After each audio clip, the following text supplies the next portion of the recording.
Shalom shalom. இந்த நாளிலும் கூட நாம் தியானிக்க இருக்கிற பகுதி சங்கீதம் 40வது அதிகாரம். நம் கண்களை மூடி தேவனை நோக்கி பார்ப்போம். அப்பா பிதாவே, உமக்கு நன்றி செலுத்துகிறோம். இப்பொழுதும் கூட இந்த நாளிலும் நாங்கள் சங்கீதம் 40வது அதிகாரத்தை நாங்கள் தியானிக்க போகிறோம். பரிசுத்த ஆவியானவரே, எங்களோடு கூட நீர் இடைப்பெறுங்கப்பா. அப்பா, இந்த வேளையிலும் கூட அப்பா எங்கள் இருதயத்தில் உங்களுடைய வார்த்தைகளை ஆண்டவரே நீர் போட போவதற்காக நன்றி செலுத்துகிறோம்.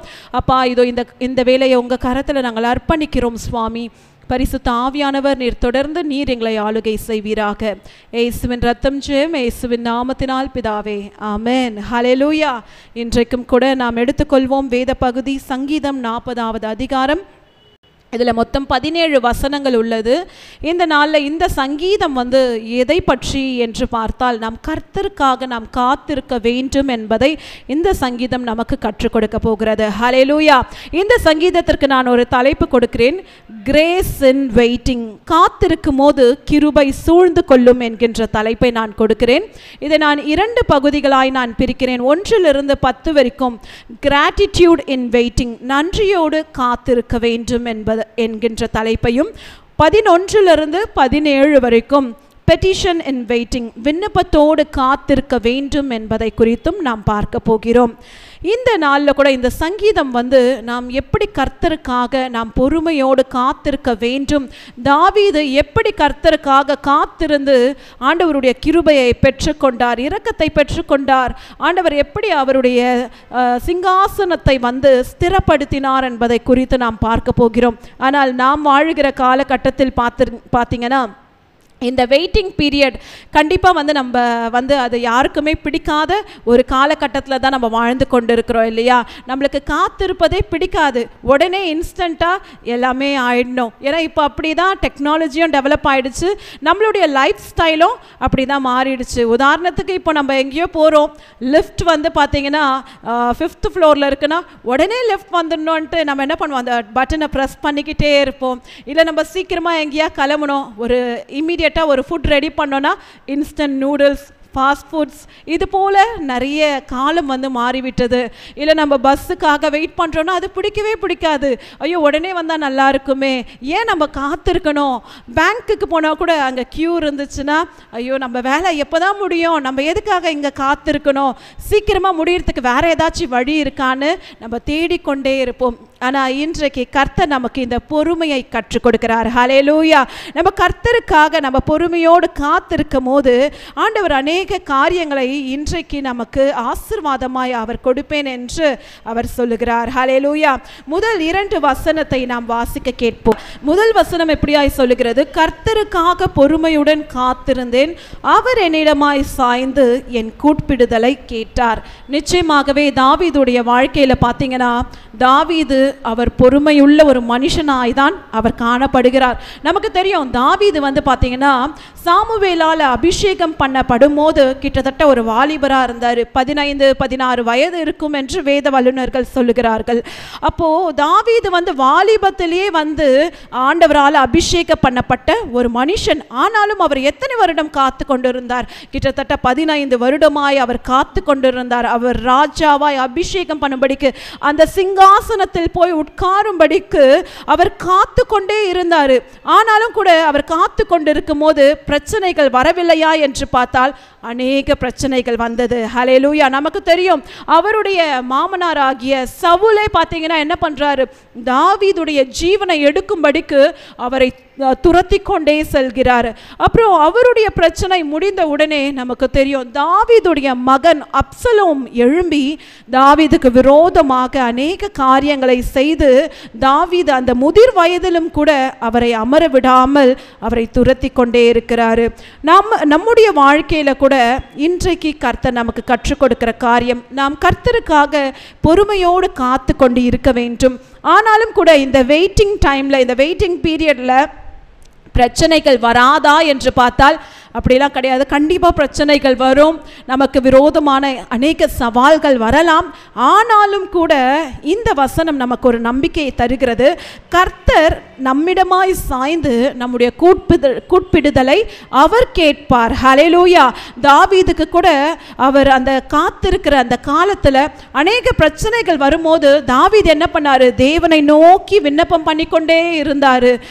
சவுல் துரத்தி கொண்டு வரும்போது கூட கர்த்தரை அவர் உறுதியாய் பிடித்து கொண்டு, நான் ஆண்டவர்கிட்ட சொல்றாரு, நீங்க அபிஷேகம் பண்ணின ராஜாவாகிய சவுல் மீது நான் எப்படி கையை வைப்பேன், நீங்க எனக்காக யுத்தம் செய்யுங்கன்னு அவர் பொறுமையோடு காத்திருந்தார். அதனாலதான் கர்த்தர் எல்லா சத்துருக்கும் தாவீதை விலக்கி ஒரு பெரிய ஜெயத்தை வந்து கட்டளையிட்டார். ஹல்லேலூயா. நம்மளுடைய வாழ்க்கையில கூட நம்ம கர்த்தருக்காக காத்திருக்கும் போது அநேக பாடுகள் வரலாம், உபத்திரவங்கள் வரலாம். ஆனாலும் கூட நம்ம சோர்ந்து போக தேவையில்லை. கர்த்தர் நம் பட்சத்தில் இருக்கும் போது எந்த மனிதனும் நமக்கு முன்பாக நிற்க முடியாது. ஹல்லேலூயா. நம்ம கர்த்தருக்காக பொறுமையோடு காத்திருக்கும் போது அவர் என்ன பண்றாரா? நம்மளுடைய பலத்தை அவர் புதுப்பிக்கிறார். நம்ம எடுத்து வாசிக்கலாமா? ஏசாயா 40:31 ஆசீர்வாதம் நம்ம பார்க்கும்போது, கர்த்தருக்காக நாம் பொறுமையோடு காத்திருக்கும் போது கர்த்தர் கழுகை போல நம்மளுடைய வயதை அவர் திருப்புகிறார். ஹல்லேலூயா. அவர் நம்மை ஆசீர்வதிக்கிற தேவனாய் இருக்கிறார். நாம் எடுத்து வாசிக்க கேட்போம். கர்த்தருக்காக காத்திருக்கும் போது ஒரு புது பலனை நாம் அடைகிறோம். உங்களுக்கு இந்த ஈகிள் ஸ்டோரி தெரியுங்களா? கழுகு பார்த்தீங்கன்னா அது ரொம்பவே எனர்ஜெட்டிக்கான ஒரு பேர்டு அது. ஆனாலும் கூட அது ஒரு குறிப்பிட்ட காலம் வரும்போது அதற்கு வயதான பிறகு என்ன பண்ணுமா, மலை உச்சியில போயிட்டு யாருமே வந்து அதை கண்டுபிடிக்காத ஒரு இடத்துல போய் உட்காரும் போது அது வந்து வயதான பிறகு அதோடைய இறகுகளே வந்து அதற்கு ரொம்பவே சுமையா மாறிவிடுமா, அது ரொம்பவே பேர்டனா இருக்குமா.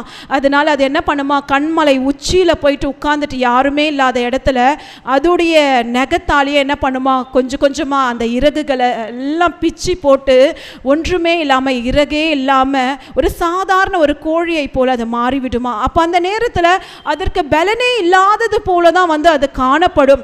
ஆனாலும் கூட அதுக்கென்று ஒரு வெயிட்டிங் பீரியட்ல அது பொறுமையோடு காத்து கொண்டிருக்கிறது. ஆனா கொஞ்சம் மாதங்கள் பிறகு திரும்பவும் வந்து அதோடைய இறகுகள் வந்து முளைக்க ஆரம்பிக்குமா. முளைக்க ஆரம்பித்த பிறகு முன்பு இருந்த பலனை காட்டிலும் இன்னும் வேகமாக, இன்னும் வந்து எனர்ஜெட்டிக்காக அது செயல்பட்டு அதுக்கு முன்பாக இருக்கிற அதோடைய இரையை அது பட்சித்து அது வந்து செயல்படுமா. அப்போ இன்றைக்கு நாமும் கூட கர்த்தருக்காக காத்து கொண்டிருக்கும் போது கர்த்தர் நமக்கும் அவர் புது பலனை அவர் கொடுக்கிறார். ஹல்லேலூயா. நம்மளுடைய இருதயம் என்ன ஆகும் இந்த வெயிட்டிங் பீரியட்ல? சந்தோஷமா இருக்குமா? இல்லை, சோர்ந்து போயிடும் தான். நமக்கு அநேக சோர்வுகள் வரும் தான். அந்த வெயிட்டிங் பீரியட் யாருக்குமே பிடிக்காது இல்லையா? நம்ம ஆண்டவர்கிட்ட ஒரு சில காரியத்துக்காக நம்ம ஜெபித்து கொண்டே இருப்போம். எத்தனையோ மாதங்களா ஜெபிக்கலாம், எத்தனையோ வருடங்களா ஜெபிக்கலாம். ஆனால் அந்த நேரத்துலலாம் வந்து நம்மளுடைய இருதயம் எப்படி இருக்கும்? துவண்டு போயிடும். என்னப்பா, நான் இத்தனை வருஷமா நான் ஜெபிக்கிறேனே, இத்தனை வருஷமா இந்த காரியத்தை நான் கேட்டுக்கொண்டே இருக்கிறேனே, என்னுடைய கணவர் இன்னும் ரட்சிக்கப்படவில்லையே, என்னுடைய பிள்ளைகள் இன்னும் ரட்சிக்கப்படவில்லையே, எப்பப்பா நீங்க இதை செய்வீங்க, எப்போ எனக்கு இந்த ஆசீர்வாதத்தை கொடுப்பீங்கன்னு நம்ம காத்து கொண்டிருக்கும் போது நம்மளுடைய இருதயம் சோர்ந்து போயிடும். ஆனாலும் கூட நாம் விரும்பினது வரும்போது அது எப்படி இருக்குமா? அது ஜீவ விருட்சத்தை போல இருக்கும். நம்ம எடுத்து வாசிக்கலாம். நீதிமொழிகள் 13வது அதிகாரம் 12வது வசனத்தை. நம்ம நெடுநாள் காத்திருக்கும் போது நம்ம இருதயம் சோர்ந்துதான் போகும். ஹல்லேலூயா. ஆனாலும் கூட கர்த்தர் நமக்கு வேண்டியதை அவர் தரும் போது அது ஜீவ விருட்சத்தின் மரத்தை போல ஆசீர்வாதமாய் நாம் பெற்றுக்கொள்ள முடியும். அப்போ நம்ம ஒரு சில காரியத்துக்காக நம்ம நெடுநாளாய் காத்து கொண்டிருக்கலாம். ஆனாலும் கூட கர்த்தர் சொல்லுகிறார், ஏற்ற காலத்தில் நான் அதை தருவேன், அதுக்காக பொறுமையோடு நீ காத்திரு, அது உன்னுடைய பார்வைக்கு எப்படி இருக்கும்? ஜீவ விருட்சத்தை போல இருக்கும் என்று. இந்த இடத்துல என்னுடைய சாட்சியம் நான் சொல்ல நான் ஆசைப்படுகிறேன். நான் அநேக வருடங்கள்லாம் வந்து நான் ஒரு லேப்டாப்புக்காக நான் ஜெபித்து கொண்டே இருந்தேன். இப்போ கிடையாது, நான் என்னுடைய மார்க்கெட் பிளேஸில் இருக்கும் போது நான் வேலை செய்து கொண்டு இருந்த காலத்தில் இருந்து எனக்கு ஒரு லேப்டாப் வாங்கணும்னு ரொம்ப ஆசை. அதுக்காக நான் பிரயாசமும் பட்டேன். ஆனால் அது பலன் கொடுக்காமல் போயிடுச்சு. அதுக்கப்புறம் நான் ஒரு முடிவு எடுத்தேன், ஆண்டவர் எப்போ தராரோ நான் அதை பெற்றுக்கொள்கிறேன்ட்டு அன்றையிலேருந்து நான் அதுக்காக ஜெபிக்க ஆரம்பித்தேன். ஆனால் கொஞ்ச நாள் ஜெபிச்சுட்டு என்ன ஆச்சுன்னா, நான் சோர்ந்து போயிட்டேன். போங்கப்பா, இத்தனை வருஷமாக நான் ப்ரே பண்ணுறேன், எனக்கு நீங்கள் தரவே இல்லை. இப்போது கிட்டத்தட்ட நான் வேலையை விட்டு நான் ஒரு 8 வருடங்கள் கிட்ட கூட ஆயிடுச்சு. ஆனால் இன்னமும் நான் அந்த ஆசீர்வாதத்தை பெற்றுக்கொள்ளவில்லையேன்ட்டு ஒரு நாள் என்ன பண்ண, டைரியில் எழுதி வச்சேன். ஆண்டவரே, எனக்கு இந்த வருடமாச்சு நீங்கள் எனக்கு லேப்டாப் கொடுங்க, அது எனக்கும் யூஸ்ஃபுல்லாக இருக்கும், என் மினிஸ்ட்ரிக்கு யூஸ்ஃபுல்லாக இருக்கும் அப்படின்ட்டு நான் எழுதி வச்சுட்டு நான் அதை விட்டுட்டேன். ஆனால் ஒரு நாள் இரவு என்னுடைய கணவர் வந்து பார்த்திங்கன்னா எனக்கு சர்ப்ரைஸ் கொடுக்கும் விதமாக அவர் ஒரு புது லேப்டாப்பை வந்து அவர் வாங்கி கொண்டு வந்தார். ஹல்லேலூயா. நான் கேட்டது வந்து ஒரு செகண்ட்ஸில் கிடச்சா போதுமே, ஒரு 20,000 ரூபாய் 25,000 ரூபாயில் லேப்டாப் இருந்தால் போதுமேனு. ஆனால் நான் நினைப்பதற்கும் வேண்டுவதற்கும் அதிகமாக ஆண்டவர் வந்து கிட்டத்தட்ட அது 1 லேக்கு மேலே மதிப்புள்ள ஒரு லேப்டாப்பை எனக்கு கொடுத்தார். அது மாத்திரமல்ல, ஆண்டவர் வந்து பார்த்திங்கன்னா நான் நினைக்காத தூரத்தை ஆண்டவர் வந்து அவர் நினைவு கொடுக்குறார். அதுதான் வசனம் சொல்லுகிறது, என் நினைவுகள் உன் நினைவுகள் அல்ல என்று. ஹல்லேலூயா. நம்ம நினைக்கலாம் இது இந்த காலத்தில் கிடைச்சா நல்லா இருக்குமே. ஒருவேளை நான் வாங்கியிருந்தேன்னா என்ன பண்ணியிருப்பேன், செகண்ட்ஸில் வாங்கியிருப்பேன். அது இன்கேஸ் அது ரிப்பேர் ஆகிட்டு இருக்கும், நிறைய ப்ராப்ளம் ஃபேஸ் பண்ண வேண்டியதாக இருக்கும். ஆனால் ஆண்டவர் வந்து நம்ம இந்தியாவிலே லான்ச் ஆகாத ஒரு லேப்டாப்பை எனக்கு கொடுத்து இன்றைக்கு அவருடைய நாமத்தின் மகிமைக்கென்று அதை பயன்படுத்தும்படியாக ஆண்டவர் என்னுடைய கரத்தில் சரியான நேரத்தில் அவர் கொடுத்திருக்கிறார். ஹல்லேலூயா. அப்போ கர்த்தருக்காக நம்ம பொறுமையோடு காத்திருக்கும் போது கர்த்தருடைய கிருபை நம்மை சூழ்ந்து கொள்ளுகிற விதமாய் இருக்கிறது. 2வது வசனம் எப்படியாய் சொல்லுகிறது, பயங்கரமான குழியிலும் உழையான சேற்றிலும் இருந்து என்னை தூக்கி எடுத்து என் கால்களை கண்மலையின் மேல் நிறுத்தி என் அடிகளை உறுதிப்படுத்தி. அப்போ இங்கு தாவீது சொல்றாரு, அவர் பயங்கரமான குழியில சிக்கி கொண்டிருந்தாராம். நமக்கு தெரியும் அவர் என்ன பண்றாரு, ஒரு ரகசியமான பாவத்தை அவர் செய்து விடுகிறார். பட்சபாலோடு பாவம் செய்தது மாத்திரம் அல்லாமல் அவர் என்ன பண்றாருன்னா, பட்சபாலுடைய கணவராகிய உரியாவையும் வந்து அவர் கொலை செய்கிறார். அதனால அவர் உழையான சேற்றில் அந்த பாவத்தில் சிக்கி கொண்டு இருக்கும் போது ஆண்டவரை நோக்கி கெஞ்சுகிறார். நாத்தான் தீர்க்கதரிசி வந்து சொல்றாரு, நீ இந்த பாவம் செய்திருக்கன்னு சொல்லும் போது ஆண்டவர் பாதத்தில் விழுந்து ஆண்டவருடைய கிருபைக்காக கெஞ்சும் போது ஆண்டவர் என்ன பண்றார், நான் மீண்டுமாக உன்னை உழையான சேற்றிலிருந்து தூக்கி எடுப்பேன் என்று. இன்றைக்கு நமக்கும் இப்படிப்பட்ட அனுபவங்கள் இருந்து கொண்டுதான் இருக்கிறது. நாமும் கூட அநேக நேரத்தில் இந்த உழையான சேற்றின் அனுபவத்தில் நாம் வாழ்ந்து கொண்டிருக்கிறோம். அநேக பாவங்கள், ஆண்டவருக்கு பிரியமில்லாத வார்த்தைகள் நம்ம பேசும்போது என்ன பண்ணுறோன்னா, நம்மளுடைய ஆவிக்குரிய ஜீவியத்திலேயே நம்ம உழையான சேற்றில் இருப்பது போல நாம் காணப்படுகிறோம். ஆனாலும் கூட கர்த்தர் வந்து நமக்கு அவருடைய கரத்தை கொடுத்து அவர் நம்மை தூக்கி விடுகிறார். ஹல்லேலூயா. அப்போ இன்றைக்கு உழையான சேற்றிலிருந்து மீட்டெடுக்கப்பட்ட நாம் என்ன பண்ண வேண்டும் என்றால், யாரெல்லாம் உழையான சேற்றில் சிக்கி கொண்டு இருக்கிறார்களோ அவர்களுக்கும் நாம் கரத்தை கொடுத்து உதவ வேண்டும். ஹல்லேலூயா. ஆண்டவருடைய வசனம் சொல்லுகிறது, இருள் பூமியையும் காரிருள் ஜனங்களையும் மூடும், ஆனாலும் கூட கர்த்தருடைய வெளிச்சம் அவர்கள் மீது உதிக்கும் என்ற. ஹல்லேலூயா. நம்ம ஒரு காலத்தில் இருளின் பாதையில் இப்படிப்பட்ட உழையான சேற்றில் வாழ்ந்து கொண்டிருந்த நம்மை கர்த்தர் அவருடைய பரிசுத்த இரத்தத்தினாலே நம்மை கழுவி சுத்திகரித்து இன்றைக்கு ஒளியின் பிள்ளைகளாய் நம்மை வைத்திருக்கிறார். நாமும் முன் சென்று இப்படிப்பட்ட இருளின் அதிகாரத்திலும் பாவமான பிடியில் சிக்கி கொண்டிருக்கிற ஜனங்களை நாம் விடுவிக்க வேண்டும். இது நம் மீது விழுந்த கடமையாயிருக்கிறது. ஹல்லேலூயா. அடுத்தது 3-4 வசனத்தை நாம் வாசிக்க கேட்போம். இங்கு வந்து தாவீது வந்து ஆண்டவருக்காக காத்திருந்தார். ஆண்டவருடைய கிருபையும் பெற்றுக்கொண்டு ஆண்டவர் அவருடைய தலையை உயர்த்தினார். அடுத்தது அவர் என்ன பண்றாருன்னு பார்த்தீங்கன்னா, ஆண்டவருக்கு புது பாடலை அவர் எழுதுகிறார். தாவீதுக்கு இன்னொரு பேர் இருக்கு, என்னது சொல்லுங்க பார்க்கலாம், சங்கீதக்காரன். ஹல்லேலூயா. தாவீது அநேக சங்கீதங்களை அவர் எழுதி எழுதி ஆண்டவரை துதித்து கொண்டே இருப்பார். அவர் சிறு வயதில் ஆடு மேய்த்து கொண்டு இருக்கும் போது கூட அந்த தம்பூருனால பார்த்தீங்கன்னா ஆண்டவரை எப்போதும் துதித்து பாடிக்கொண்டே இருப்பார். அதுதான் அவருடைய வசனம் சொல்லுகிறது, நான் கர்த்தரை எக்காலத்திலும் நான் ஸ்தோத்தரிப்பேன், அவருடைய துதி எப்போதும் என் வாயில் இருக்கும் என்று. அப்போ எப்போதும் இந்த தாவீது பார்த்தீங்கன்னா ஆண்டவரை புகழ்ந்து கொண்டே இருக்கிற ஒரு மனுஷனாய் காணப்படுகிறான். இந்த வசனம் நமக்கு என்ன கற்றுக் கொடுக்கிறது? நாமும் கர்த்தரை எக்காலத்திலும் ஸ்தோத்திரிக்க வேண்டும். ஹல்லேலூயா. சந்தோஷம் வரும்போது தான் நான் ஆண்டவரை ஸ்தோத்திரிப்பேன், இல்லை ஆசீர்வாதம் வரும்போது தான் நான் ஆண்டவரை ஸ்தோத்திரிப்பேன் கிடையாது. எல்லா சூழ்நிலையிலும் நம் கஷ்டத்தின் பாதையில கூட ஆண்டவரை ஸ்தோத்திரிச்சு பார்க்கும் போது ஆண்டவர் நிச்சயமாக அந்த இடத்துல நமக்கு ஜெயத்தை தருவார். ஹல்லேலூயா.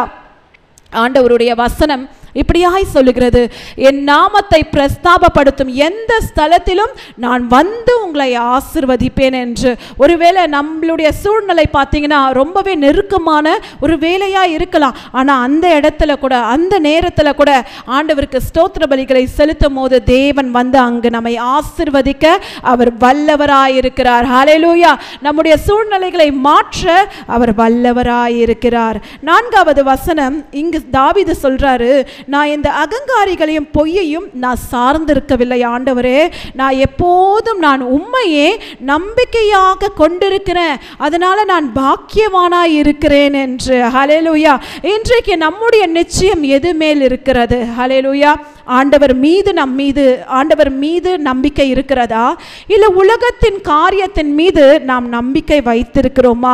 இன்றைக்கு தாவீதை பார்த்து நாம் கற்றுக்கொள்ள வேண்டும், கர்த்தரையே தன் நம்பிக்கையாய் கொண்டிருக்க வேண்டும். ஹல்லேலூயா. அப்பொழுதுதான் நாம் பாக்கியவான்களாய், ஒருபோதும் அசைக்கப்படாத மனுஷர்களாய் நாம் இருக்க முடியும். நமக்கு தெரியும், 2 மனுஷன் வந்து வீடு கட்டுறாங்க. புதிய ஏற்பாடுல நம்ம பார்க்க முடியும். ஒரு மனுஷன் என்ன பண்ணுறான், மணலில் வீடு கட்டுறான். ஆனால் அதில் அவனுக்கு பார்த்தீங்கன்னா எந்த விதமான ஹோப்பும் கிடையாது. பெரும் வெள்ளம் வருகிறது, மழை பெய்கிறது, உடனே என்ன ஆகுது, அந்த மணல் வந்து கரைந்து உடைந்து போகிறது. ஆனால் நம்ம கண்மலையாகிய கிறிஸ்து மீது நாம் நம்பிக்கை வைத்து நம்முடைய அஸ்திபாரத்தை போடும்போது கண்மலை மீது கட்டப்பட்ட வீட்டை போல எத்தனை மழை வந்தாலும் எத்தனை வெள்ளம் வந்தாலும் அது ஒரு காலமும் அசைக்கப்படாதபடிக்கு அது உறுதியாய் இருக்கும். இன்றைக்கு நம் கண்மலையாகிய கிறிஸ்துவை சார்ந்து இருந்தால், அவரை உறுதியாய் நாம் பற்றி கொண்டிருந்தால் நாமும் பாக்கியவான்களாய் பாக்கியவதிகளாய் நாம் இருப்போம். ஹல்லேலூயா. அடுத்தது 6வது வசனத்தையும் 7வது வசனத்தையும் நாம் வாசிக்க கேட்போம். நம்ம இங்க பார்க்கிறோம், தாவீது ஆண்டவரை நோக்கி சொல்றாரு, ஆண்டவரே உம்முடைய அதிசயங்கள், உம்முடைய யோசனைகள், உம்முடைய மகத்துவங்கள் பார்த்தீங்கன்னா விவரித்து சொல்லவே முடியாது. அதை சொல்றதுக்கு என்னுடைய வாழ்க்கையில் பார்த்தீங்கன்னா வந்து காலமே இல்லை. என்னுடைய வாழ்க்கை வந்து ரொம்ப ஷார்ட் பீரியடான டைம் தான். ஆனால் நீங்கள் செய்த அற்புதங்கள், அதிசயங்கள் அது எண்ணுக்கடங்காததாக இருக்கிறது என்று நம்மளுடைய வாழ்க்கையிலும் சிறு வயதிலிருந்து இந்த நாள் வரைக்கும் ஆண்டவர் எத்தனையோ நன்மைகளை வந்து அவர் செய்திருப்பார். அதை விவரித்து சொல்வதற்கு வார்த்தையே இருக்காது. ஆனாலும் கூட கர்த்தர் நம்ம கிட்ட எதிர்பார்க்கிற காரியம், அவருடைய நன்மைகளை, அவர் நம்ம வாழ்க்கையில செய்த நன்மைகளை நாம் சாட்சியாய் அறிவிக்க வேண்டும். ஹல்லேலூயா. நாம் அப்படி செய்யும் போது தேவனுடைய நாமத்தை நாம் மகிமைப்படுத்துகிறோம். அடுத்தது தாவீது சொல்றாரு, ஆண்டவரே நீங்க ஒரு பலியை விரும்பி இருந்தால் நான் உங்களுக்கு அநேக பலிகளை நான் செலுத்துவேன், காணிக்கையை நீங்க விரும்பி இருந்தா நான் காணிக்கையை கொடுப்பேன், ஆனா நீங்க இதுலெல்லாம் பிரியப்படுகிற தேவன் அல்ல என்று இங்கு தாவீது சொல்றாரு. அதுதான் தாவீது அந்த பாவத்தை செய்த பிறகு நாத்தான் தீர்க்கதரிசி வந்து சொல்லும் போது உடனே தாவீது வந்து என்ன பண்றாரு, நான் ஆண்டவருக்கு பலி செலுத்தினா என் பாவம் போயிடும், இல்லை ஆண்டவருக்கு நான் எவ்வளோ காணிக்க கொடுத்துட்டா என் பாவம் போயிடும்ன்ட்டு அவர் நினைக்கவில்லை. முதலாவது அவர் தேவனிடத்துல மனம் திரும்புகிறார். ஹல்லேலூயா. அப்போ ஆண்டவர் எதிர்பார்க்கிற காரியம் என்ன? அந்த கீழ்ப்படிதல். ஹல்லேலூயா. ஆண்டவருக்கு பார்த்தீங்கன்னா நாம் கீழ்ப்படிக்கிறோமா, ஆண்டவருக்கு வந்து நாம் முதலாவது இடத்தை நாம் கொடுக்கிறோமா என்பதை தான் கர்த்தர் எதிர்பார்க்கிறார். நமக்கு தெரியும், 1 சாமுவேல் 15வது அதிகாரம் 22வது வசனத்துல நாம் பார்க்கும்போது இங்க என்ன நடக்கிறது என்று, சாமுவேல் வருவதற்கு தாமதமான போது சவுல் ராஜாவாய் அபிஷேகம் செய்த பிறகு சவுல் என்ன பண்றாருன்னா, அவர் வந்து ஒரு பெரிய தவறு செய்துடுறாரு. அந்த இடத்துல பார்த்தீங்கன்னா அந்த அமிலேக்கியனை, அந்த ராஜாவை கொன்று குவிக்கும்படிக்கு சாமுவேல் வந்து சொல்லியிருப்பாரு. ஆனாலும் கூட இந்த சவுல் வந்து செய்யாமல், ஆண்டவருடைய வார்த்தைக்கு கீழ்ப்படியாமல் என்ன பண்ணுவார்னா பாவம் செய்திருப்பாரு. அப்போ இந்த சாமுவேல் வந்து சொல்வாரு சவுலை பார்த்து, ஆண்டவர் வந்து பலிகள்லையும் காணிக்கையிலும் அவர் பிரியப்படல, அவர் கீழ்ப்படிதலை தான் எதிர்பார்க்கிறார் என்று அந்த வசனத்தை நாம் வாசிப்போமா? ஆண்டவர் இன்றைக்கு அவருக்கு செவி கொடுப்பதையும் அவருக்கு கீழ்ப்படிவதை மாத்திரம்தான் நம்ம இடத்துல எதிர்பார்க்கிறார். ஹல்லேலூயா. நம்ம பாவம் செய்துட்ட பிறகு நான் ஆண்டவருக்கு இவ்வளோ காணிக்க கொடுத்துட்டேன்னா எனக்கு பாவ மன்னிப்பு கிடைச்சிடும், இல்லை நான் இந்த பலியை செலுத்திட்டேன்னா ஆண்டவர் எனக்கு என்னுடைய பாவத்தை மன்னிச்சிடுவார்னு நம்ம நினைக்க கூடாது. ஆண்டவர் என்ன சொல்ல வராரு, ஆண்டவர் நம்ம கிட்ட என்ன எதிர்பார்க்கிறாரு என்பதை நாம் புரிந்து கொள்ள வேண்டும். இங்க அதுதான் ஆண்டவர் சொல்றாரு. அவர் பலியையும் காணிக்கையும் விரும்புகிற தேவன் அல்ல. நம்ம கிட்ட அவர் எதிர்பார்க்கிற காரியமே நாம் அவருக்கு கீழ்ப்படிகிறோமா, அவருடைய வார்த்தைக்கு நாம் செவி சாய்க்கிறோமா என்பதை தான் கர்த்தர் இங்கு எதிர்பார்க்கிறார். ஹல்லேலூயா. 7வது வசனத்துல இப்படியாய் போடப்பட்டிருக்கிறது, அப்பொழுது நான் இதோ வருகிறேன், புஸ்தக சுருளில் என்னை குறித்து எழுதி இருக்கிறது. இது பார்த்தீங்கன்னா ஒரு தீர்க்க தரிசனமான வார்த்தை, ஆண்டவராகிய இயேசு கிறிஸ்துவை பற்றி இங்கு எழுதப்பட்டிருக்கிறது. ஹல்லேலூயா. இங்கு நமக்கு தெரியும் ஆண்டவராகிய இயேசு கிறிஸ்துவை பற்றி பழைய ஏற்பாடு காலத்தில் அநேக இடத்துல மேசியாவை பற்றி போடப்பட்டிருக்கிறது. பழைய ஏற்பாடு காலத்தில் ஆண்டவராகிய இயேசு கிறிஸ்து எல்லாவற்றிலும் அவர் பார்த்தீங்கன்னா நிழலாய் இருந்தார், ஷேடோவாக இருந்தார், ஆனால் எல்லாவற்றிலும் மறைந்திருந்தார். அதுதான் இங்கே ஆண்டவர் சொல்கிறார், என்னை பற்றி போடப்பட்டிருக்கிறது, என்னை பற்றி குறிப்பாய் எழுதப்பட்டிருக்கிறது என்று. அப்போ ஆண்டவராகிய இயேசு கிறிஸ்து இந்த உலகத்திற்கு வந்தது பார்த்தீங்கன்னா நீதி நியாயங்களை நிறைவேற்றும்படியாக. ஹல்லேலூயா. ஒருவேளை பழைய ஏற்பாடு காலத்தில் எல்லா கட்டளைகளும் நம்ம பின்பற்றுவதற்கு கடினமாய் இருந்திருக்கலாம், ஆனாலும் கூட ஆண்டவராகிய இயேசு கிறிஸ்து அவை எல்லாவற்றையும் அவர் நிறைவேற்றி அவர் முடித்தார், அவர் வாழ்ந்து காட்டினார். ஹல்லேலூயா. அதனால இன்றைக்கு ஆண்டவராகிய இயேசு கிறிஸ்துவை பின்பற்றுகிற நாம் அவருடைய நியாய பிரமாணங்களை, அவருடைய கட்டளைகளையும் அவருடைய வார்த்தைக்கு நாம் செவி சாய்க்கும் போது நிச்சயமாய் கர்த்தர் நம்மையும் அவர் ஆசீர்வதிப்பார். ஹல்லேலூயா. நம்ம எடுத்து வாசிப்போம். 8லிருந்து 10வது வசனத்தை வரைக்கும் நாம் வாசிக்க கேட்போம். தாவீது இந்த 8லிருந்து 10வது வசனம் வரைக்கும் நமக்கு 2 விஷயங்களை அவர் கற்றுக் கொடுக்கிறார். தாவீது என்ன சொல்றார்னா, ஆண்டவருடைய சித்தத்தை செய்ய நான் காத்திருக்கிறேன், அவருடைய சித்தத்தை மாத்திரம் நான் நிறைவேற்றுவேன் என்று 8வது வசனத்துல சொல்லிவிட்டு 9வது வசனத்துல இப்படியாய் சொல்லுகிறார், நான் மகா சபையிலே நீதியை பிரசங்கித்தேன், என் உதடுகளை மூடேன், கர்த்தாவே நீர் அதை அறிவீர். அப்போ ஆண்டவர் இன்றைக்கு அவரை நாம் அவருடைய சாட்சிகளை நாம் பகிர்ந்து கொள்ள வேண்டும் என்று கர்த்தர் இங்கு நமக்கு கற்றுக் கொடுக்கிறார். ஹல்லேலூயா. நம்மளுடைய தாய் சபையில் கூட பார்த்தீங்கன்னா அவங்க வாரம் வாரம் ஒரு டெஸ்டிமோனியை அவங்க ஷேர் பண்ணுவாங்க. அந்த டெஸ்டிமோனியெல்லாம் நம்ம கேட்கும் போதே ரொம்பவே பவர்ஃபுல்லாக இருக்கும். எப்படி ஆண்டவர் இப்படி பயங்கரமான காரியங்கள் எல்லாம் செய்கிறார் என்பதெல்லாம் நம்ம யோசித்து பார்க்க முடியும். அப்போ ஆண்டவர் என்ன சொல்கிறாருன்னா, ஆண்டவர் நம்ம வாழ்க்கையில் ஒரு நன்மை செஞ்சார்னா அதை நமக்குள்ளவே மூடி வைக்காம நம்ம மகா சபை நடுவில் எழுந்து ஆண்டவருக்கு சாட்சி சொல்லணும். ஹல்லேலூயா. ஜீவனுள்ள சாட்சி என்ன பண்ணுமா, ஆத்துமாவை உயிர்ப்பிக்குமாம். அப்ப நம்ம சொல்ற சாட்சியை கேட்டு ஒருத்தவங்க என்ன பண்ணுவாங்க, அவங்களுடைய ஆத்துமா உயிர்ப்பிக்கப்படும். அவங்க ஆண்டவராகிய இயேசு கிறிஸ்துவை அவங்க நம்புவாங்க. ஆண்டவர் அவங்களுக்கும் அநேக நன்மைகளை செய்யும் போது அவர்களும் அநேகருக்கு சாட்சிகளாய் மாறுவார்கள். அப்ப இன்றையிலிருந்து நம்ம ஒரு முடிவு எடுக்கலாம். நம்மளுடைய சபையில கூட டெஸ்டிமோனி டைம்னு உங்களுக்கு நேரம் கொடுக்கும் போது அந்த நேரத்தில் நாம் முன் ஆண்டவருடைய சாட்சியை நாம் பகிர்ந்து கொள்ள வேண்டும். ஹல்லேலூயா. ஒருவேளை நமக்குள்ளவே மூடி வைத்திருந்தா இந்த சாட்சி பிரயோஜனமற்று போய்விடுமே. ஆனால் நம்ம சொல்லும் போது அது நம்ம சாட்சி மற்றவங்களையும் தொட பரிசுத்த ஆவியானவர் உதவி செய்வார். அப்போ தாவீது முதலாவது நமக்கு கற்றுக் கொடுக்கிற காரியம், we need to testify God's deed. அல்லேலூயா. நம்ம ஆண்டவருடைய கிரியைகளை நம்ம சாட்சியாய் அறிவிக்க வேண்டும். அடுத்தது to share the gospel. நம்ம ஆண்டவருடைய நற்செய்தியை உலகத்திற்கு நாம் பிரசித்தப்படுத்த வேண்டும். அதுதான் 10வது வசனத்துல போடப்பட்டிருக்கிறது. உம்முடைய நீதியை நான் என் இருதயத்துக்குள் மறைத்து வைக்கவில்லை, உமது சத்தியத்தையும் உமது ரட்சிப்பையும் சொல்லி இருக்கிறேன், உமது கிருபையும் உமது உண்மையும் மகா சபை அறிவியாதபடிக்கு நான் ஒளித்து வைக்கவில்லை.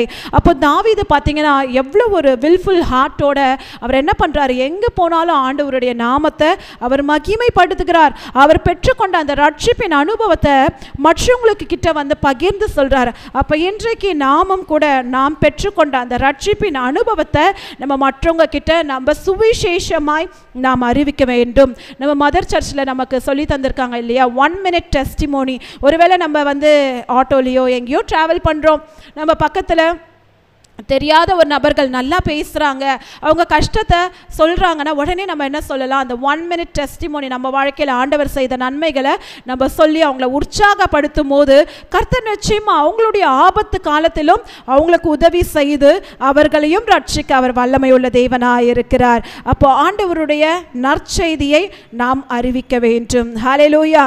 இந்த 11 to 17 வரைக்கும் 2வது பகுதிக்கு நேராக நாம் கடந்து போகிறோம். பெட்டிஷன் இன் வெயிட்டிங், விண்ணப்பத்தோடு நாம் தேவனுக்கு முன்பாக நாம் காத்திருக்க வேண்டும் என்று 11வது வசனத்தையும் 12வது வசனத்தையும் நாம் வாசிக்க கேட்போம். இது பார்த்தீங்கன்னா கான்சிக்வென்சஸ் ஆஃப் சின். தாவீது பாவம் செய்த பிறகு அவர் பெற்றுக்கொண்ட விளைவுகளை இந்த இடத்துல அவர் டிஸ்கிரைப் பண்ணி காண்பிக்கிறார். நான் அன்றைக்கு மறைமுகமான பாவம் செய்தேன், ஆனால் என்னுடைய குடும்பத்திலே பார்த்தீங்கன்னா ஒரு பெரிய சாபம் நேரிட்டது. அப்சலோம் என்னை துரத்துகிறான், என்னுடைய குடும்பத்தில் அநேக பேரிழப்புகள் வந்துவிட்டுச்சு. அதனால் பார்த்தீங்கன்னா இன்றைக்கு அநேக தீமைகளினால் நான் சூழப்பட்டிருக்கிற, என்னுடைய சத்துருக்களை என்னை பார்த்து சிரிக்கிறாங்க, என்னுடைய சத்துருக்களுக்கு நான் பழமொழியாய் நான் மாறிவிட்டேன் என்று இங்கு தாவீது ஆண்டவரை நோக்கி ஆண்டவருடைய இரக்கத்துக்காக அவன் கெஞ்சுகிறான். அதுதான் ஆண்டவருடைய விண்ணப்பத்துக்காக அவன் காத்திருக்கிறான் என்கின்ற தலைப்பை நான் கொடுத்தேன். அப்போ நம்மளுடைய வாழ்க்கையில் கூட நம்ம ஒரு பாவம் செய்த பிறகு நம்மளை சுற்றி அநேக குரல்கள் கேட்டுக்கொண்டே இருக்கும். என்னென்ன குரல்கள்னு பார்த்தா, the voice of guilt, voice of accusation, voice of condemnation. அதாவது நமக்குள்ளவே நம்மளுடைய மனசாட்சி சொல்லும், நீ ஒரு பாவி, நீ இந்த பாவம் செஞ்சிட்டியே, ஆனால் நீ இன்னைக்கு சபைக்கு போறியே, நீ சபையில் போய் ஆண்டவருடைய சாட்சி சொல்கிற, ஆண்டவருடைய வார்த்தையை சொல்கிறியே, எப்படி உன்னால் முடியும்னு நம்மளுடைய மனசாட்சியே சில நேரத்தில் நமக்கு எதிராக அந்த குற்ற மனசாட்சி உண்டாகும். அடுத்தது பார்த்தீங்கன்னா வாய்ஸ் ஆஃப் அக்யூசேஷன். நம்மளை சுற்றி இருக்கிறவங்க சில பேர் என்ன பண்ணுவாங்கன்னா நம்மளை காயப்படுத்தும்படிக்கு, நீ இப்படிலாம் பேசிட்டு வேதாகமத்தை எடுத்துக்கொண்டு நீ சபைக்கு போறியே, நம்ம கூட இருக்கிறவங்களே, நமக்கு நெருங்கினவங்களே அவங்க இந்த வார்த்தைகளை சொல்லலாம். இல்லை கண்டாமினேஷன், நம்மளை காயப்படுத்தும்படிக்கு பிசாசானவன் அநேக சூழ்நிலைகளை உண்டாக்கலாம். ஆனாலும் கூட இந்த 13வது வசனம் நமக்கு ஒரு நம்பிக்கை கொடுக்கிறது. கர்த்தாவே என்னை விடுவித்தருளும், கர்த்தாவே எனக்கு சகாயம் பண்ண தீவிரியும். அப்போ நம்ம ஆண்டவரை நோக்கி நம்ம விண்ணப்பம் பண்ணும்போது ஆண்டவர் என்ன பண்றாருன்னா அவர் சகாயம் செய்யும்படிக்கு அவர் இறங்கி வருகிறார். ஹல்லேலூயா. நம்ம ஆண்டவரை நோக்கி கெஞ்சும் போது அவருடைய கிருபையும் அவருடைய இரக்கமும் நம்மை சூழ்ந்து கொள்ளுகிறது. தாவீது அதனால தான் ஆண்டவர் சொல்றாரு, ஆண்டவர் தாவீதோடு ஒரு உடன்படிக்கை செய்கிறார். உன்னுடைய சிங்காசனத்தில் வீற்றில்லாத ஒரு புருஷன் இருக்க போவதில்லை, நான் என்றென்றைக்குமே உன்னுடைய சன்னதியை நான் ஆசீர்வதிப்பேன் என்று ஆண்டவர் வாக்குத்தத்தம் பண்ணினது நிமித்தம் ஆண்டவராகிய இயேசு கிறிஸ்துவே யூத ராஜ சிங்கமாய் தாவீதின் மைந்தனாய் தாவீதுடைய சன்னதியில் அவர் பிறக்கிறதை நாம் பார்க்க முடியும். ஹல்லேலூயா. அப்போ ஆண்டவருடைய கிருபையை பெற்றுக்கொண்ட பிறகு ஆண்டவர் நம்முடைய தலைகளை அவர் உயர்த்துகிறார். ஹல்லேலூயா. அப்போ நம்ம காத்திருக்க வேண்டும், தேவனுடைய கிருபையை பெற்றுக்கொள்ள வேண்டும். அந்த நேரத்தில் வருகிற பிரச்சனை நேரத்தில் ஆண்டவரை நோக்கி நாம் விண்ணப்பம் செய்ய வேண்டும். அடுத்தது பார்த்தீங்கன்னா 15 to 17 வசனம் வரைக்கும் நாம் வாசிக்க கேட்டு இங்கே தாவீது சொல்றாரு, ஆண்டவரே எனக்கு ஒரு சோதனை வரும்போது என்னுடைய சத்துருக்கள் என்ன பண்றாங்கன்னா என்னை பார்த்து கை கொட்டி சிரிக்கிறாங்க, நான் வெட்கப்படும்படிக்கு அவங்க எத்தனை பண்றாங்க, என்னை பார்த்து ஆஹா இவன் விழுந்துட்டான், இவன் எப்படி மேன்மையா இருந்தான், இன்றைக்கு அவன் கீழே தள்ளப்பட்டான் என்று என்னை பார்த்து வெட்கப்படுத்துறாங்க. நமக்கு தெரியும் தாவீது தன்னுடைய மகன் அப்சலோம் துரத்தும் போது அவன் பயந்து போய் ஓடும் போது சிமேயு என்கின்ற மனுஷன் என்ன பண்றான், எதிர்கொண்டு வரான், தாவீதை அநேக வார்த்தையினால தூஷிக்கிறான். ஆனாலும் கூட கர்த்தர் அவனுக்கு முன்பாக தாவீதை வெட்கப்படுத்தினாரான்னு பார்த்தா இல்லை. ஹல்லேலூயா. தாவீதுடைய தலையை உயர்த்தி எந்த சிமேயு தாவீதை வெட்கப்படுத்தினானோ அதே சிமேயுவை கொண்டு தாவீதுக்கு முன்பாக நிறுத்தினார். ஹல்லேலூயா. சிமேயுடைய முகம்தான் வெட்கப்பட்டது. ஒருவேளை இன்றைக்கு நம்மை பார்த்து பேசுகிற மனுஷர்களாக இருக்கட்டும், இல்லை சத்ருவா இருக்கட்டும், ஆண்டவர் அவர்களை வெட்கப்படும்படிக்கு செய்வார். ஹல்லேலூயா. நம் தேவனை உறுதியாய் பிடித்து கொண்டிருக்கும் போது நம்முடைய முகங்கள் செத்து போவதில்லை. ஹல்லேலூயா. கர்த்தர் நம்முடைய தலையை உயர்த்தி நம்முடைய சத்துருக்களை வெட்கப்படுத்தும்படிக்கு ஆண்டவர் பெரிய காரியங்களை அவர் செய்வார்.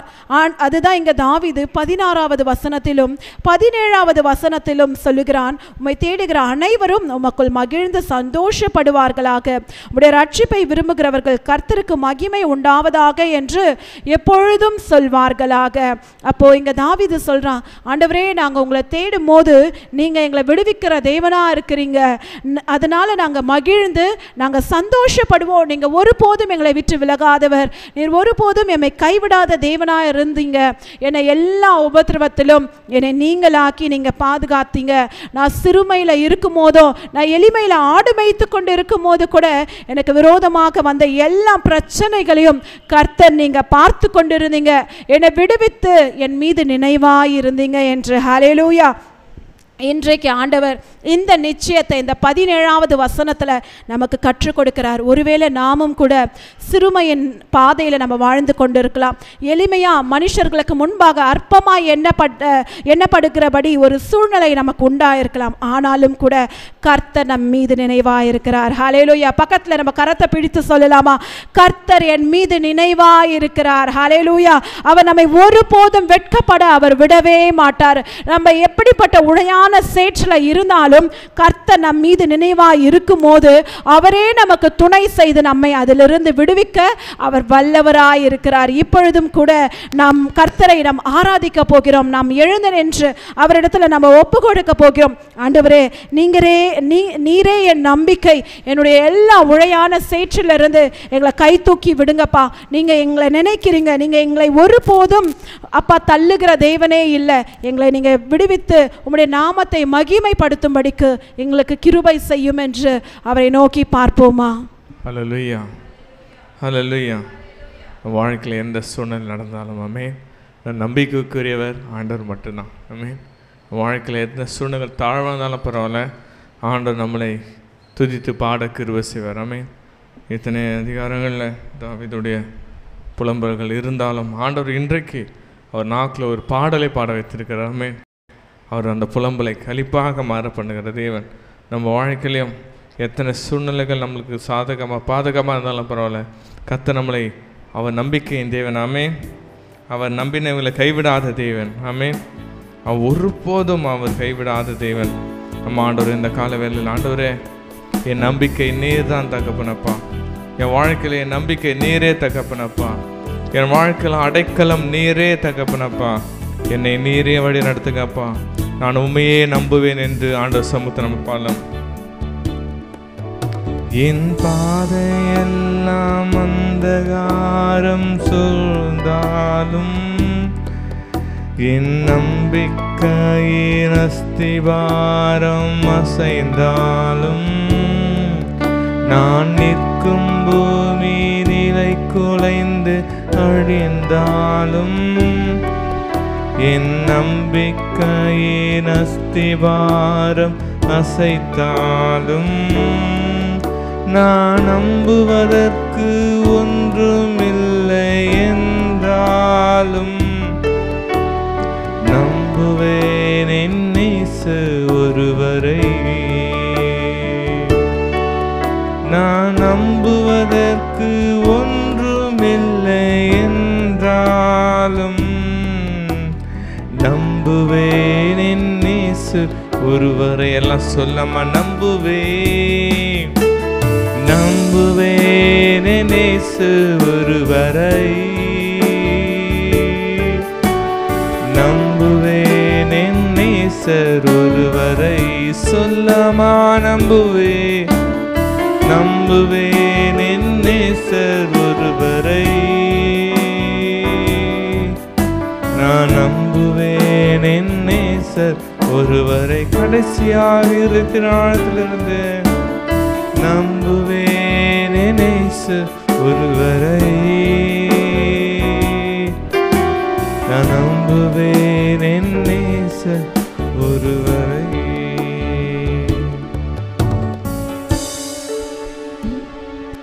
அப்பா பிதாவே, இது இந்த வேலையில கூட தகப்பனே, இந்த சங்கீத பகுதியிலேருந்து எங்கள் கூட நீங்கள் பேசின வார்த்தைகளுக்காக உமக்கு நாங்கள் நன்றி செலுத்துகிறோம் அப்பா. இப்பொழுதும் அடியலை மறைத்து நீர் வெளிப்படுங்க. நான் சுயமாய் ஒன்றும் பேசாதபடிக்கு பரிசுத்த ஆவியானவரே என் வாயோடு இருந்து நீங்கள் பேசுங்க. உங்கள் கரத்தில் எங்களை தாழ்த்துக்கிறோம், மாத்திரம் உயர்த்துக்கிறோம். இயேசுவின் ரத்தம் செய்யும் இயேசுவின் நாமத்தில் பிதாவே, ஆமென். சங்கீதம் 40:17 நான் சிறுமையும் எளிமையுமானவன், கர்த்தரோ என் மேல் நினைவாய் இருக்கிறார். தேவரே என் துணையும் என்னை விடுவிக்கிறமாய் இருக்கிறீர், என் தேவனை தாமதியாதையும் என்று தாவீது இந்த இடத்தில் எழுதுகிறார்.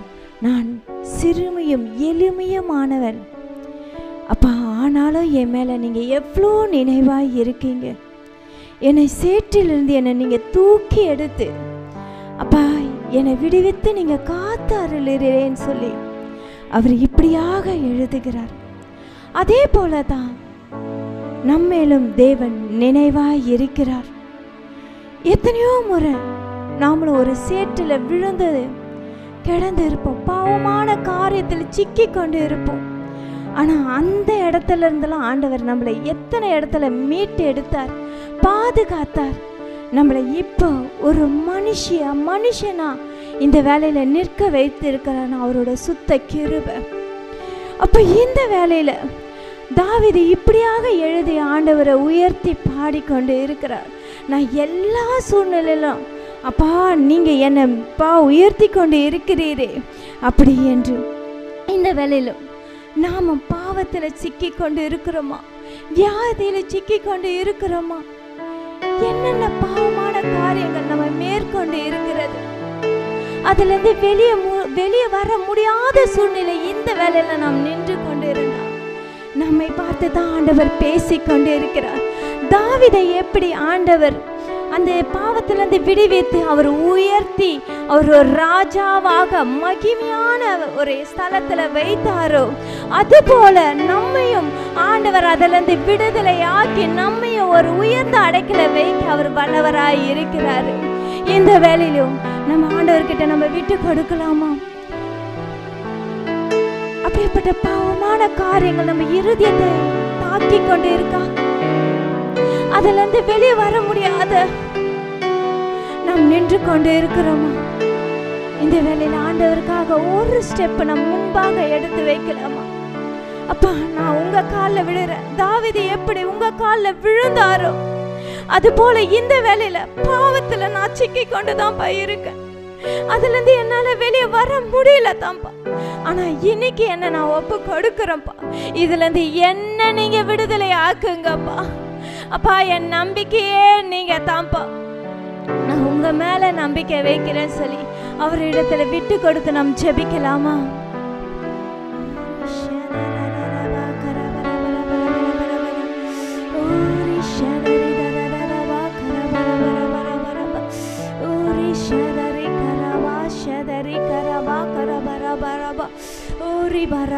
எளிமையும் சிறுமையுமா என்னே நினைவாயிருப்பவரே, என்பலனும் நீரே கோட்டையும் நீரே, உம்மை நான் தேடுகிறேன். நீரே கோட்டையும் நீரே, உம்மை நான் நேசிக்கிறேன். கர்த்தாவே நான் இணையற்றவன், என் கால்களை ஸ்திரப்படுத்தும். சொல்லமா? கர்த்தாவே நான் இணையற்றவன், என் கால்களை ஸ்திரப்படுத்தும். என்பலனும் நீரே கோட்டையும் நீரே, உம்மைத்தான் தேடுகிறேன். என்பலனும் நீரே கோட்டையும் நீரே, உம்மைத்தான் தேடுகிறேன். அப்பா என்பலனும் கோட்டையும் நீரே, உம்மைத்தான் தேடுகிறேன் அப்பா. என் பலனும் நீரே, கோட்டையும் நீரே, உம்மைத்தான் தேடுகிறேன். என் பலனும் நீரே, கோட்டையும் நீரே, உம்மைத்தான் நேசிக்கிறேன்.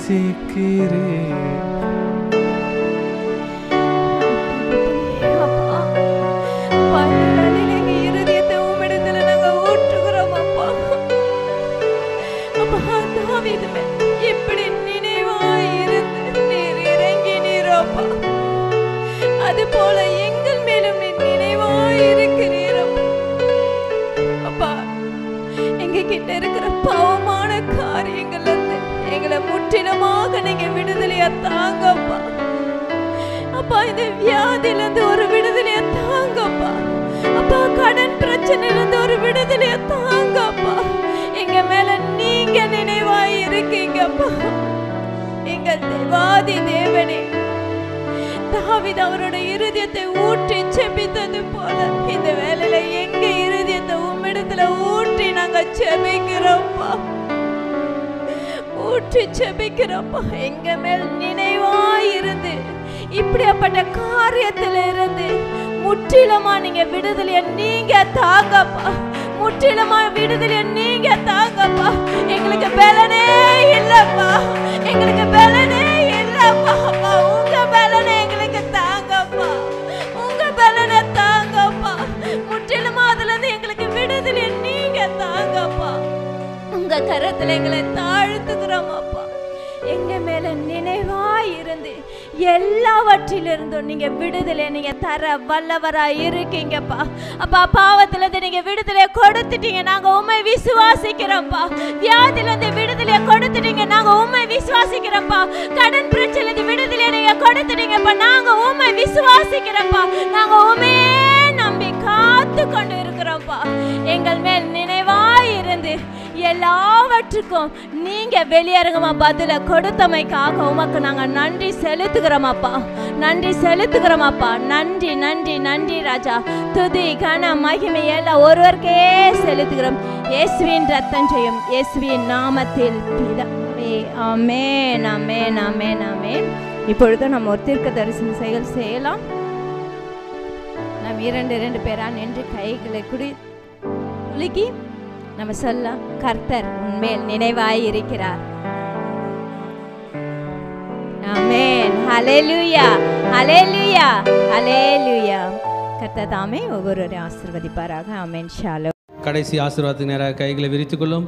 ஈவரக்கா அடோனாய் வயீஷ்மரக்கா யா ஏர் அடோனாய் பன்னவ் அல்லக்கா விஹுனக்கா ஈஷா அடோனாய் பன்னவ் அல்லக்கா வயசம் லக்கா ஷாலோம் வயசம் லக்கா ஷாலோம். கர்த்தர் உன்னை ஆசீர்வதித்து காக்க கடவர். கர்த்தர் தன் முகத்தின் மேல் பிரகாசிக்க பண்ணி உன்மேல் கிருபையா இருக்க கடவர். கர்த்தர் தன் முகத்தின் மேல் பிரசன்னமாக்கி உனக்கு சமாதானம் கட்டளையிட கடவர். ஹல்லேலூயா ஹல்லேலூயா ஹல்லேலூயா.